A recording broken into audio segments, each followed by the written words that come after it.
Hello, my name is Tracy Alden, and today I'm going to be showing a tutorial on what to do with some of those leftover pieces of Jesse James beads chain reaction you might have laying around.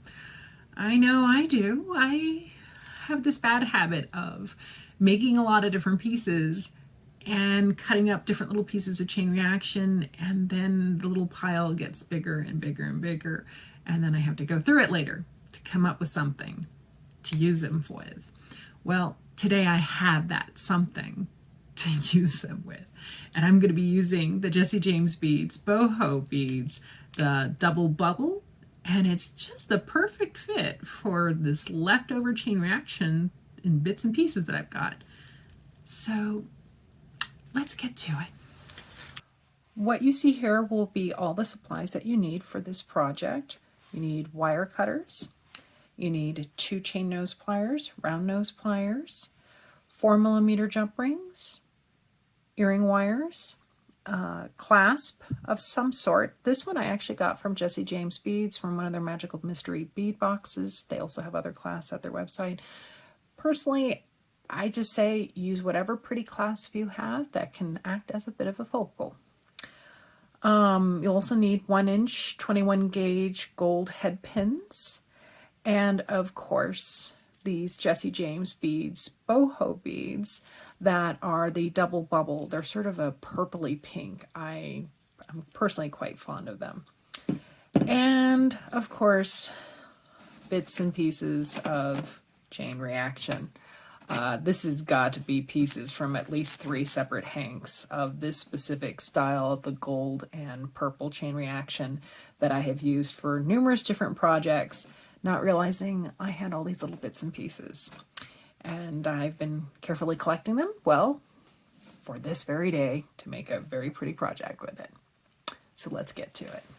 Starting off, we're going to be putting the boho beads onto some gold eye pins. Now, no 2 people wire wrap the same as far as I'm concerned. Everyone's going to have a little nuance, a little different, but I like to bend it back or towards me and then roll it forward. And the nice thing is that if you cut it a little too big, you just trim it, and you can always trim down the wire. It's better than having to trim down wire than to have to use a new head pin, because that one didn't work out, but in this case, worked out beautifully. Go ahead, do that with the next one, trim it. And I'm not saying how much to trim because I'll be honest, it depends on how big you like your loops.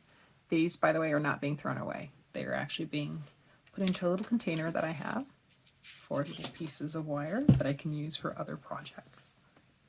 So once again, bend towards me and roll forward. Oh, rolled a little weird on that one.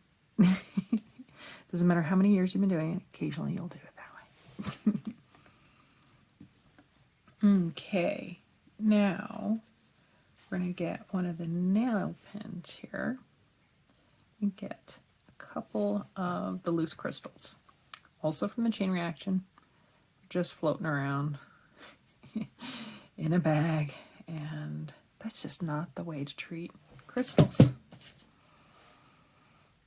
So once again, we're going to be trimming a little bit front. This is definitely a piece I can save for later and turn into a wire wrap piece for jewelry, so not being thrown away.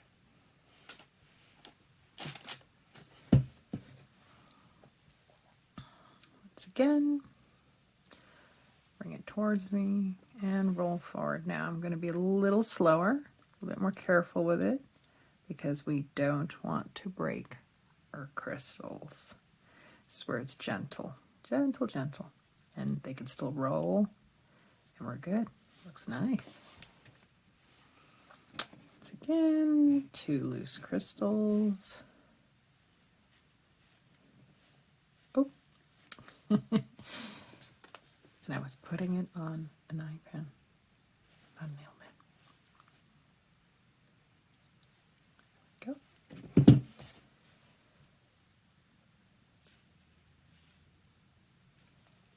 Trim and save.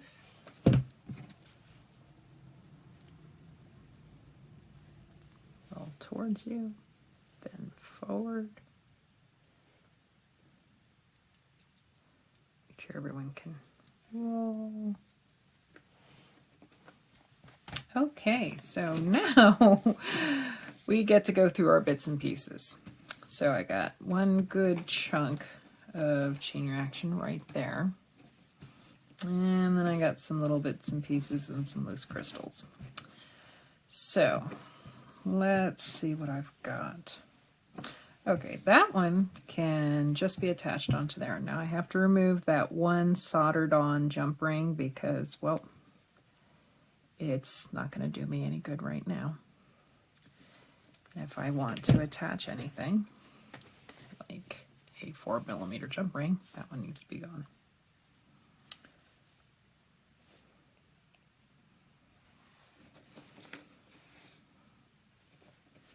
Go. And we're adding on that other piece.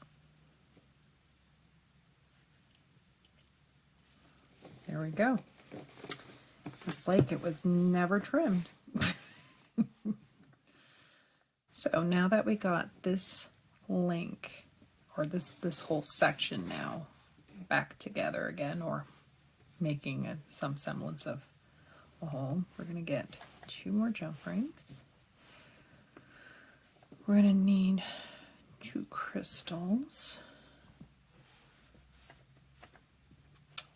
And actually, we're going to need one of these. So you got your eye pin.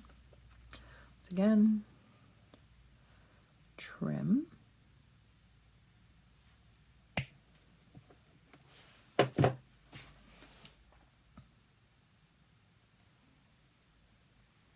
it back. Roll it forward slowly and carefully so that you have a nice round loop, and so that you don't crack your crystal. Make sure it can roll. You're good. Now we have that extra piece of metal, and instead of going ahead and using another eye pen, we're just going to make one out of this scrap. So you see where I've done? I've made a roll forward. We're going to do this. Bring it back, give it an angle, roll it. It's good. Put that crystal on there. Trim it.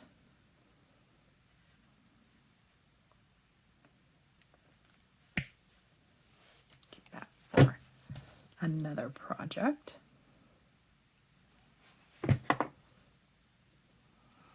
Roll it back. Roll it forward slowly and gently. If you have to, brace the crystal on your fingers so that it doesn't get chipped. Make sure it can roll. And we're good. Now we get our jump rings.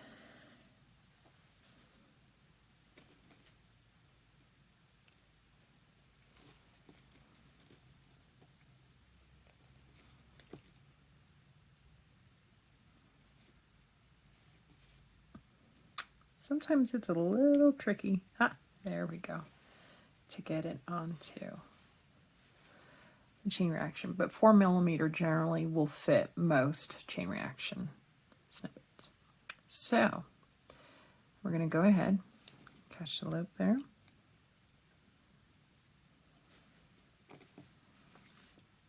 Now, if you're wondering why I'm using this bead first, it's because if we were to do it to direct connection right there with the clasp, it's going to be a little clunky, and sometimes the piece might kind of get caught onto itself.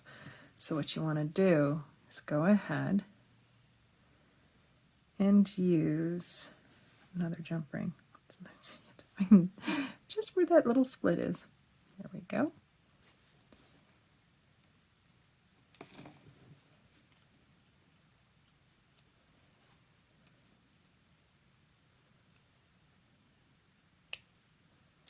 You hear that little snap, you know a lot of times you've got it just so, and that's exactly where you want it to be.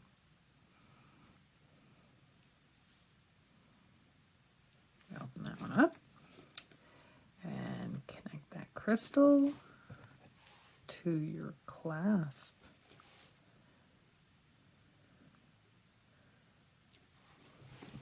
And then go ahead and quickly do the same on the other side. Oh, I picked up 2 jump rings. Well, that's good because I needed 2 jump rings.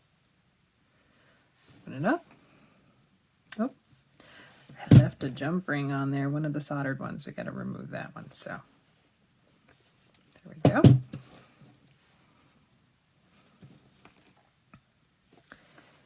Get it through. Connect our boho bead. Close it.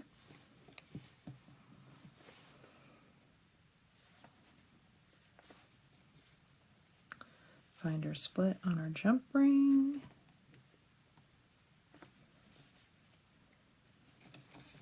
Add your crystal.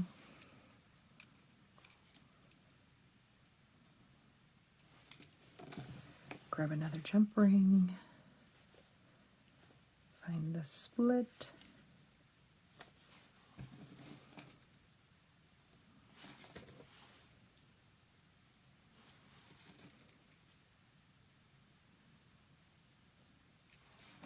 We're already done with the necklace. Isn't this great?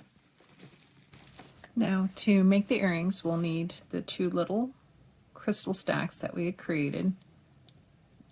2 of the links from the chain reaction, so one of the rounds and one of the longer pieces, or whatever piece of chain reaction you're using, just 2 segments. And then the 2 crystals that were still put on the original sort of rosary chain style that is for most of the crystal attachments for the chain reaction. So we grab our jump rings, grab a crystal stack,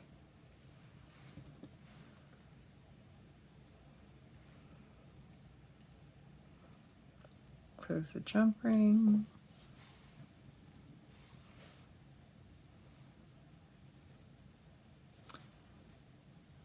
open up the other jump ring.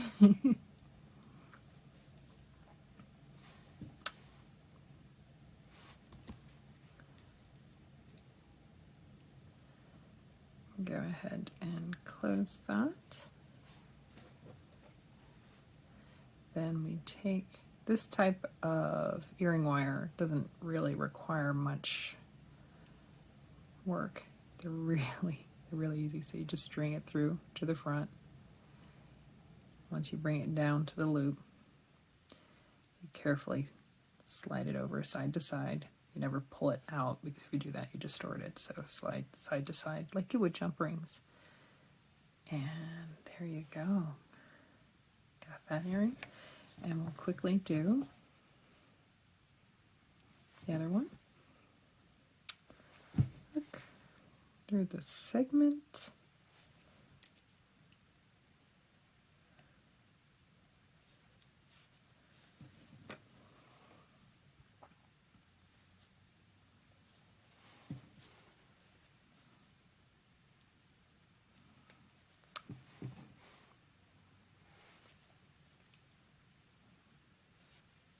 The jump ring's closed. Oh. Yep. There we go. And open it up side to side. Slide it through. And there we go. We have a full set. And once you're done, from bits and pieces to beauty.